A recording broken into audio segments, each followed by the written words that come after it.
Samantala, alamin natin pinanguling balita sa Roma, kaugnay ng nalalapit ng canonization ni Blessed Pedro Calungsod. At live mula sa Roma sa Italia, nagbabalik po saksi si Jiggy Manicad. Jiggy!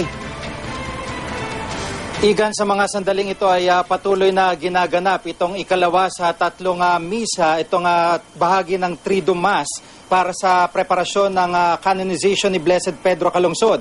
At kanina sa simbahan kung saan ginaganap itong misa ay talaga namang punong-puno ng mga Pilipino na hindi lamang galing dito sa Rome, kundi galing sa iba't ibang parte ng mundo. May mga nakausap tayo kanina na nanggaling pa sila ng dito sa Saudi, dumayo pa rito sa Rome para lamang umattend ng canonization. Yung iba galing Amerika at yung iba naman talaga ay galing Pilipinas, yung mga pilgrims, partikular na nanggaling sa Cebu.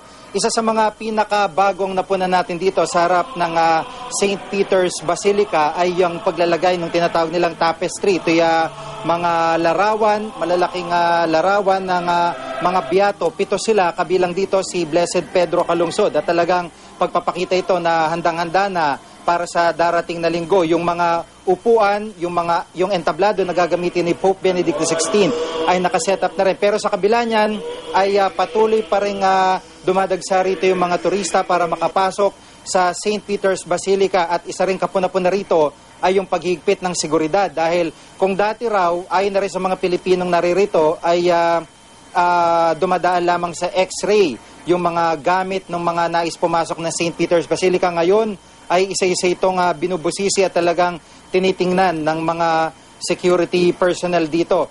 Paikot-ikot din yung Vatican Police para masiguro yung maayos sa seguridad pagsapit ng canonization. Igan? Okay, Jiggy, sa darating na linggo, gaano katagal itong proseso ng canonization dun sa kay Blessed Pedro Calungsod at dun sa iba pang magiging santo?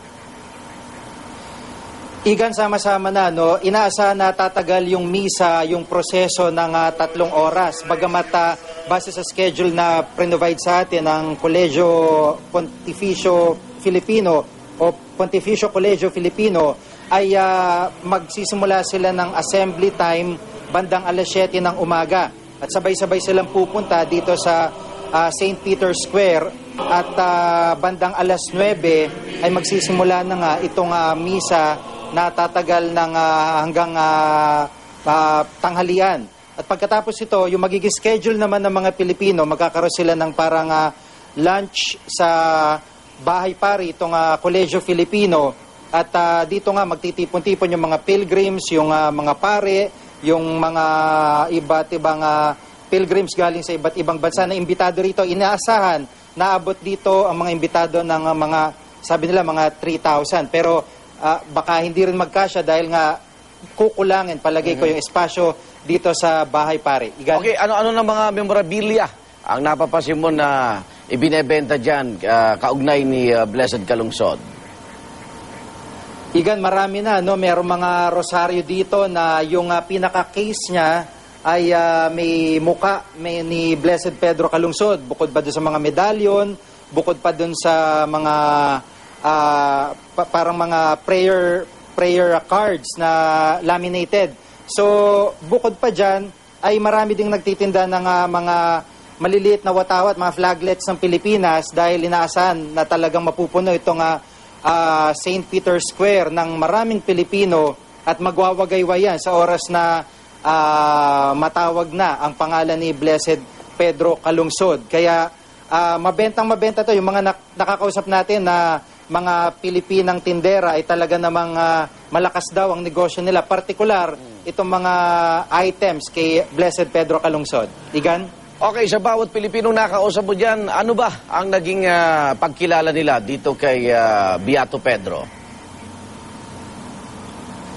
Igan, yung pagkakakilala nila dito ay generally isang bata, isang binatilyo na sumama sa isang misyon at inalay yung kanyang buhay para sa simbahang Katoliko. Partikular, itong pagpoprotekta kay Father Diego Sanvitores na kanyang superior noong mga panahong yon.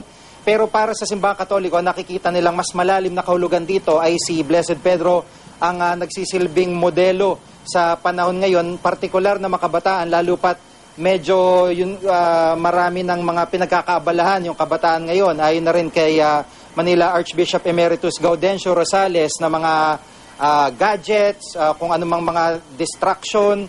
At sa pagkakataong ito ay naniniwala sila na magandang ehemplo si Blessed Pedro para pamarisan at maging modelo, lalo pat madali naman daw itong lapitan.